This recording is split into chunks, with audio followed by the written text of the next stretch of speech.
Hi everybody. If you can see that behind me, that is Bothwell Castle. And I wanted to come back here for quite some time. So I made it. But of course I have my driving Miss Daisy with me because it's a long drive up here. And you know me, I don't drive very far from home. So I am here.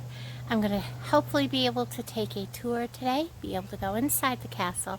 Last time I was here, the tours had already ended, so I didn't get to go inside, but I did get to wander around outside. This place is beautiful. They do have a lot of things that you can walk around. There is so much to see here, and they do have some hiking trails. So I'm going to also include some little little things here that they have on their walls. I'll show you that, and then we're going to see about taking a tour. So I'll bring you back in just a second.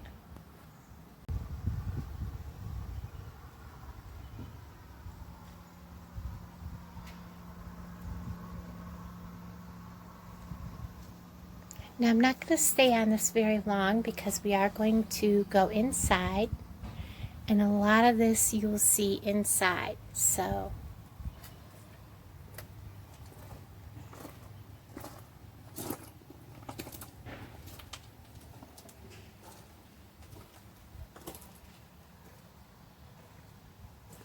and this is John Bothwell. He was the builder and owner of Bothwell Lodge.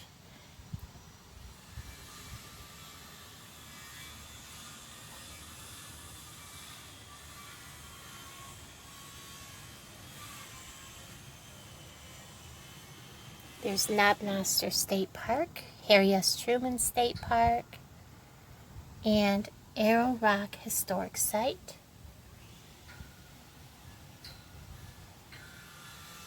And here's a quick little map of the hiking trails that are nearby. And here's a quick little thing if you're ever in the area. And of course the tour fees are $4 for adults, $3 for children. So there we are. And I'll see you in a bit. The rest while we go for the house. It's just much easier that way. So the man who built this lodge is John Homer Bothwell, and he was born in 1848, and that was in Maysville, Illinois. He went to college in Indiana, and then he went to law school in Albany, New York. And so around 1871 is when he passed the bar, so he's 23 years old and decides to move to Sedalia. Sedalia at the time was a bustling railroad town, so it was perfect for him to go ahead and start here. He had two law firms. One was called Houston and Bothwell, which lasted about 12 years, and the second one was Bothwell and Janes. And Janes was actually William Janes, and his father was A.D. Janes, and he is the man who was kind of like the head guy of the railroad. So Mr. Bothwell was also the lawyer for the MKT shops in town. So he has mentioned in his memoirs that around 1890 he decided to go hiking north of Sedalia, and that's when he found the bluff. And so that's when he had mentioned that this was beautiful. I think he was a naturalist at heart, so he liked all the trees, the birds, the animals, the whole landscape, all of it. So then he mentions again, like 6 years later, 1896, he comes back out again to kind of, just get away from the hustle and bustle of town, and notices that everything is logged off. So that, of course, kind of gets them up and running and wanting to know who owns the property, because now he's interested in it. It seemed to upset him quite a bit. So he did end up finding the man. The last name was Cecil. They sat down and had a meeting, and they came to a deal. So the deal was 55 acres for $500, as long as Cecil could still live on the property and work. So he became caretaker, I believe. So that's what they made the decision on. And so they didn't break ground on constructing the building or anything like that until March of 1897. So I don't think this was completely finished until 1898, but all of the stone that you see here is all from the bluff, and then everything else would have been brought up. So we'll go in. $500, 55 acres, good deal. It is a big deal. You can't get that these days. Maybe like 500,000. Not today.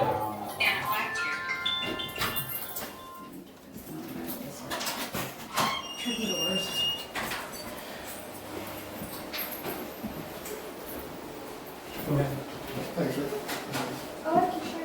Thanks. Yeah, yesterday was so bad, and then today we came in and we're like, yes. It was horrible yesterday, so we picked a good day. It's just, yeah, I mean, it was just the house was holding it on, holding it in, and it just, you would stand and just dread. So this is like the main floor. You have 3 bedrooms. You obviously see one here and one over here. But the third one is right here. Let me show you. For the wall, obviously. So the house is built in 4 phases. So the 4th phase, of course, meets right here first. So they knock down this wall here, and the window looking in the door takes you out to the breezeway. But from what I've learned about Mr. Bothwell, this is probably the room Mr. Bothwell stayed in. Pushing back to the case, he was an avid reader and he loved his books. Over here we have a couple pictures that I can point out.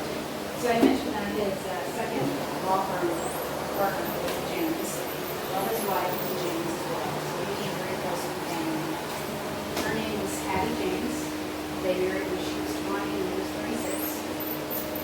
Unfortunately, 2.5 years later, she ended up passing away after she gave birth to her baby boy. The baby boy was actually sick, so he never did remarry or have any children. I think it's the reason why he stayed so busy. One of the things I forgot to mention to you, so the other jobs that he had, he was also a prosecuting attorney. He was a judge. He was the president of the bank. He was involved in one trade. State representative for 16 years, and because of that, that's why we have the state fairgrounds here. Yeah, he did, however, try to move the capital here. Yeah, I've seen it. Yeah, there. I don't remember who was the other one, but yeah, he didn't get too far with that one. But he did try to move it, and he got all the way to the very last end and set that very far. That was pretty neat. And then he also found a company called West St. Louis Wire and that company. That's where he got his gold. So that's where, he's able to get such a big house. But this picture right here, he ended up getting involved in the Travelers Protection Association. And he got that, and then he got his first car. So his first car was a Chandler Roadster, and he bought that in 1917. This picture was taken in 1917 with the Travelers Protection Association. So he had a convention out here. Right in the middle. Yeah. So posted it out here. I think a lot of these pictures, you see people smiling and just the normal kind of thing. But I think he's giving this guy a look. Like straight up. He's not happy? He's not, well, I don't know if he's drunk or Oh, something. this fellow. Yeah, Mr. Bothwell didn't like alcohol. It's always out hot. there. It's always hot in Missouri. Look at the suits they wear back then. Yeah, he looks a little, I don't know. He definitely focused over here. Yeah, you're right. That probably is it. And learning more about Mr. Bothwell's personality, that's like straight up there. Kind of look I see. These paintings over here are Hattie's too. So we do have another painting, and that is in the music room. But these two has her name on it, and when she made them. So she was 18 when she painted these. And they're very, very good shape. There's nothing over them, so I was just kind of curious what she put on them to see how it looked. Yeah. So in this room, we do have some items in the closet. I'll tell you out here because there's no down there with the fan. So Mr. Bothwell was the second child born. Oh, sorry, I have a daughter that loves clothing.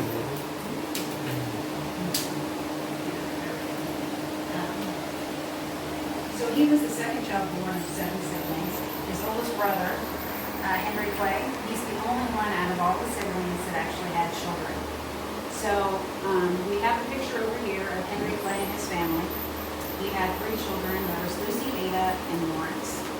And Lucy ended up living on this side of the lodge back like 1926, I believe. When he passed away, he deeded this portion of the lodge to Lucy and Ada. Lucy's the one that lived here. Lucy lived elsewhere and would just come visit. So we have a lot of Lucy's items in here. She's the reason for the landscaping, the beautiful flowers, barbecue pits, all of that.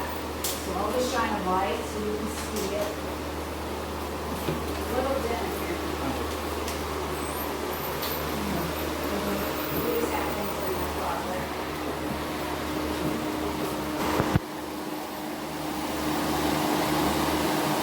That's so cool. So Lucy was really involved in the Sedalia Garden Club, Homemaker Club, she had her own sewing club. I think that's what the Homemaker Club was. So she would host events out here too. There is a top floor here that was a bedroom, but we use it as our archive room, so we won't be able to go up there, but it's another area. So here, just another bedroom. Anyway, stays in this room, your closet. Yeah. Mine's on the second wall and it's not.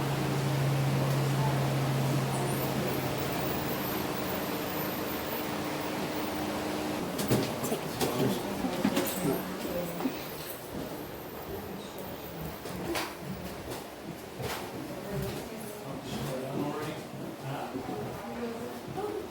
I did.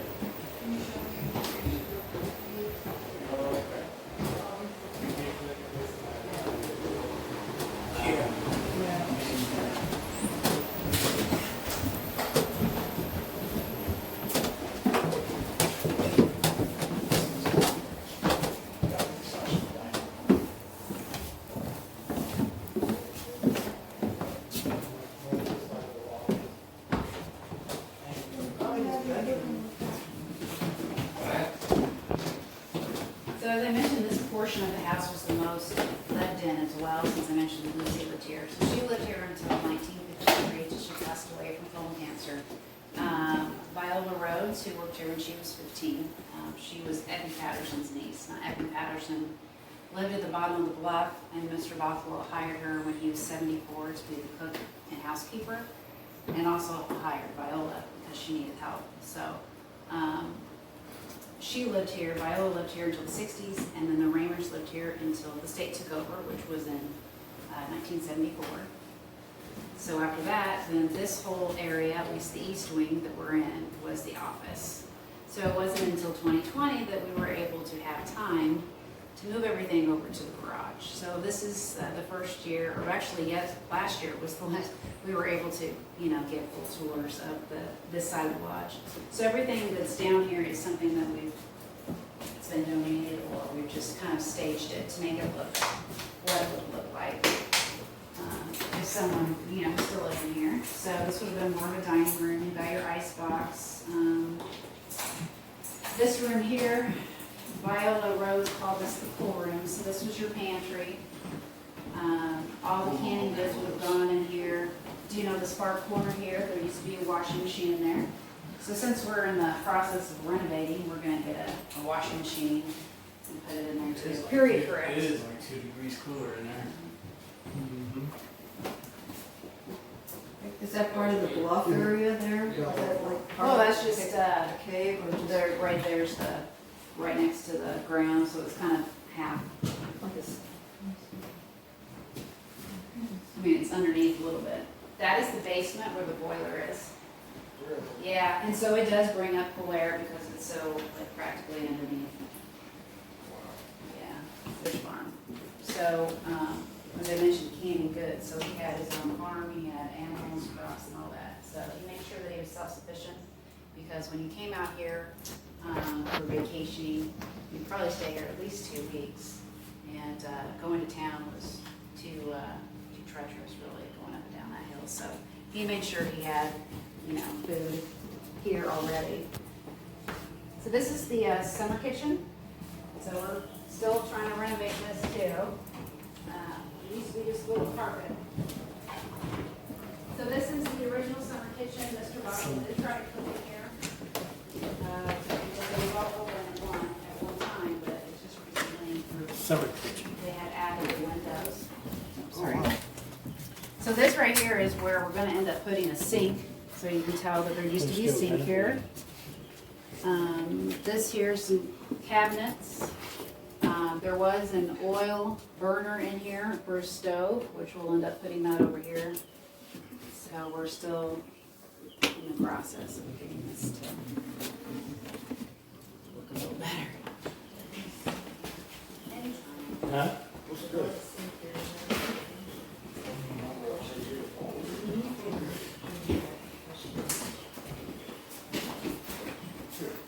Orchid, at least when it comes to Lucy Bothwell. That was another thing that she really enjoyed was her plants. So I mentioned she was in the garden club, but she also used to have a whole bunch of orchids, and they would stay out here in the porch. So my mother gave me this for my birthday, and it automatically died because I know nothing about orchids. So I thought, well, I'll bring it here and have Lucy take care of it. It came back, and it is been like that for 3 months. Wow. So I don't know that much about orchids, but I'm surprised by it. So I think she's taking care of it. Looks like she's got That's just my thought. perfect spot there. Yeah, I wish I had some window seats like that. Back here is the original restroom, but we still use this as cleaning. There used to be a tub in here and a toilet. But once the state took over and turned this into a park, of course, there's people that are hiking. Somebody that works in the office came down here to use the restroom, and the person that was hiking at the bottom of the bluff got a big surprise. Snake? So then we figured out where the plumbing was going, and it's just right off the bluff. That kind of surprise. Yeah.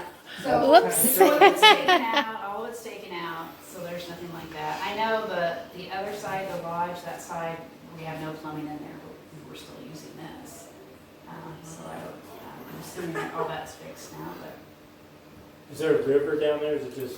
There used to be, it's called Muddy Creek. Creek. Muddy Creek is still, I think it goes that way now. But when they put in Highway 65, or they're in the process of it, they had to revert it and have it go that direction. So, yeah. Yeah, I was it used wondering to why be- the bluff farm did. Yep, That's why.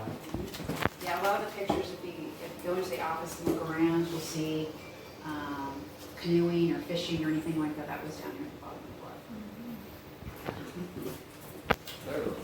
I thought they just plowed the hill to make room for the highway, actually. The what? I thought they plowed the side of the hill off to make room for the highway. You mean Um, blow it up? No, this is natural. No, yeah, This is- they haven't done yeah, this anything is- to the bluff. No, this No, is. they just, moved the creek. That is on the bluff. It's such a nice view though. Huh? Such a nice view. Yeah, it is. Really nice. Here's milk.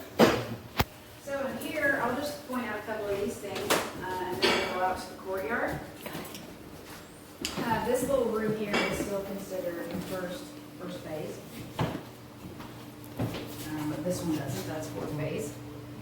But in here, we have a couple of items. So this right here looks like a trophy. It's actually called a loving cup, and this was given to Mr. Bothwell right after he had just healed from appendicitis. So this was in 1912. The company that he founded, West St. Louis Water and Light Company, they wanted to make sure that they gave him some type of token of appreciation, just because they were really worried about him, and just wanted to get. Where were back the to him. arrowheads found? Here. Here. So, Mr. Bothwell doesn't mention anything like that in his memoirs. At least we haven't seen it yet. So when the state took over, no matter where you went, arrowheads were popping up. So the University of Missouri Archaeology Department came out here. They did a couple digs and took several items back with them. They tested them. So they dated back, I think they said, to the early archaic period. So we're talking 1,000, 3,000 BC. Right here. So right here and below, also below the bluff by the creek. So that's where they found majority of these. Those are beauties. They deemed them the woodland Indians, at least for that era. And they were foragers, so obviously they lived off the land. We don't know if there was a village. They definitely think a trading post for sure, but there's, when I worked here back in 1996, just for the summer, and the site administrator would find them all the time, and he did not want people to know anything about them, because it was already rumored in Sedalia. There was a lot of crazy rumors about up here. So he didn't want anybody to, hunting for them. Sure. So we couldn't talk about it. So I came back in May of last year, and we were talking about it, so I'm like, okay. Hopefully nobody comes up here and does that. But, up here is it's kind of like an intercom. It's not really a phone. I thought maybe they'd put a phone there, but they eventually added it. I don't know what part in the house, but there is a story about telephones, because Mr. Bothwell did not have telephones here. He did that on purpose because he wanted it to be nice and quiet and serene, and you don't have to hear the phone. But he was lucky enough to have some neighbors at the bottom of the bluff that had no problem taking his messages. When I worked here back in '96, there was this older man, really sweet older man, that would come here to garden parties and tell us stories about being the little kid that used to run up the bluff. So his name was Charlie Wise, and so it was the Wise family that took the messages from Mr. Bothwell. So Charlie Wise would run up here and give Mr. Bothwell his messages, and he would always receive some type of treat, and his favorite treat was a banana. So that was one of his stories that he used to tell. And down here is a cigar box that was made into some type of ukulele. But one of the tour guides was cleaning up in the office tower section and found this hidden up in the attic crawl space. So I don't know if somebody just hid it from somebody and forgot they put it up there or what, but decided to put it in the cabinet. Okay.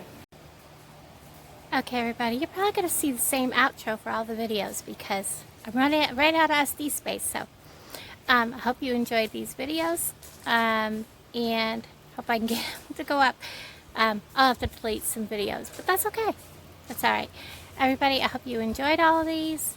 I really enjoyed this. I know it was a very long tour, but so much information, so many beautiful things to say. Everybody, thank you. Thank you so much for watching. Love y'all. Talk to all of you guys down in the comments below. Bye, everybody.